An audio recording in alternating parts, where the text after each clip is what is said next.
मैं मानती हूँ कि विनेश ने जो संन्यास की घोषणा की है, कहीं ना कहीं आज हमें भी दुख है इस बात का। और हम कोशिश करेंगे कि विनेश जब आती है तो उनसे बातचीत करके बिल्कुल कोशिश करेंगे कि उनको इस फैसला लेने से पहले मैं कहूंगी कि विनेश को एक बार दोबारा विचार करना चाहिए कि ऐसा नहीं करना चाहिए और गेम को जो है कंटिन्यूस रखना चाहिए।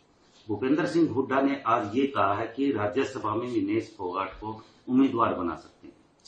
देखिए, भूपेंद्र हुड्डा पहले तो ये बताएं कि उन्होंने अपनी सरकार के अंदर, कांग्रेस की सरकार के अंदर कितने खिलाड़ियों को उन्होंने जो है राज्यसभा भेजा था। और दूसरी बात, खिलाड़ियों के कंधों पर बंदूक रखकर चलाना मैं कहूंगी कि भूपेंद्र हुड्डा जी छोड़ दें। और कभी बाप बेटे का समर्थन कर देता है और बेटा बाप का समर्थन कर देता है। लेकिन मैं एक चीज बताना चाहूंगी कि हुड्डा साहब तो सिर्फ और सिर्फ कुर्सी के लिए लगे हुए हैं और उसी की लालसा के लिए कभी बेटे को कुर्सी पे बैठा देता, कभी बाप बेटा दोनों मिलके कुर्सी पे बैठ जाते हैं। लेकिन एक चीज और मैं कहूंगी कि भूपेंद्र हुड्डा जी अपने घर में राजनीति कर रहे हैं, चलो ठीक है, बाप बेटा मिलके राजनीति कर रहे हैं। लेकिन मैं एक चीज जरूर कहना चाहूंगी कि हमारे परिवार के अंदर ये राजनीति इस तरह की ना घुसाएं और परिवार को तोड़ने की कोशिश ना करें। ये भूपेंद्र हुड्डा जी को या दीपेंद्र हुड्डा जी को, दोनों को मैं ये कहना चाहती हूँ कि मेरे परिवार को ना तोड़े। हुड्डा साहब, आप सिर्फ मुख्यमंत्री कुर्सी के लिए जो है वो लगे रहे अभी तक। मैं पूछना चाहती हूँ हुड्डा साहब से कि विजेंद्र बॉक्सर जो है वो आपकी इस पार्टी के अंदर टिकट के लिए वो आपके पार्टी में गए, क्या आपने उनको टिकट दिया? क्या आपने उनको चुनाव लड़ाया? अगर इतना ही सम्मान करते तो मैं मानती हूँ कि विजेंद्र बॉक्सर को भी आप चुनाव लड़ाते। और कितने लोगों को आपने क्या नाम है ये बताएं कि कितने लोगों को आपने अभी तक राज्यसभा भेजा है। मुझे एज ए खिलाड़ी मैं कहना चाहती हूँ कि जितना मुझे पता है कि 2014 से पहले किसी को यही नहीं पता होता था कि कितने खिलाड़ी ओलंपिक में खेलने के लिए गए हैं और कितने खिलाड़ी वहां पे खेल के आए हैं और कितने खिलाड़ियों ने मेडल जीता है, ये भी नहीं पता था।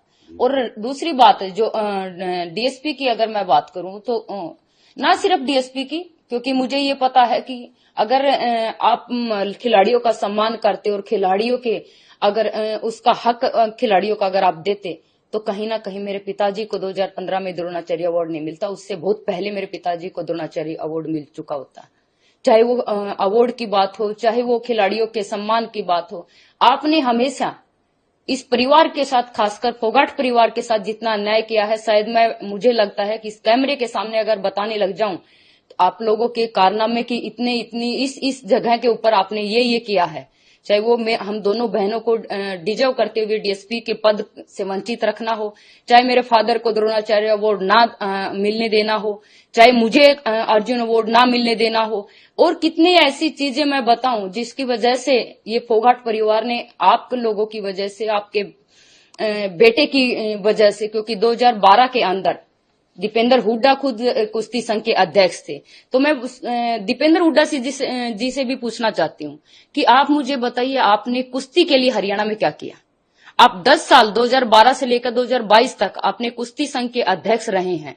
उस समय से लेकर अभी तक आपने कितने टूर्नामेंट जो है हरियाणा के अंदर कुश्ती के करवाए? जबकि हरियाणा के अंदर सिर्फ ना जिले के अंदर बल्कि हर घर से, पूरे हरियाणा में हर घर से कोई ना कोई पहलवान है। क्या आपने कुश्ती को बढ़ावा दिया? क्या आपने उन खिलाड़ियों की कभी सूद ली? अगर उनको कोई समस्या थी या उनको कोई परेशानी हुई या उनको कोई इंजरी हुई हो, या सिर्फ और सिर्फ आपने एक ही काम किया, जब खिलाड़ी मेडल लेके आ जाता था तो उनके घर पे जाकर उनको साथ चाय पीने का जो काम है वो जरूर किया है आपने। लेकिन उस चाय के साथ कम से कम अगर चर्चा भी करते कि आपको कोई दुख तकलीफ तो नहीं है, हम क्या आप खेल के लिए बेहतर कर सकते हैं, क्या खिलाड़ियों के लिए बेहतर कर सकते हैं, अगर इस बारे में अगर विचार करते तो मैं मानती हूँ कि कुश्ती को बहुत ऊपर जाना चाहिए था। विनेश को दिलासा देने के बजाय राजनीति में घुसेड़े जा रहे हैं, क्या कहेंगे? बिल्कुल, देखिए, हालांकि ये समय तो है विनेश के साथ खड़ा होने का, उनका हौसला बढ़ाने का, उनकी पीठ थपथपाने का, बल्कि भूपेंद्र सिंह हुड्डा उनके जख्मों को खुरेदने का काम कर रहे हैं।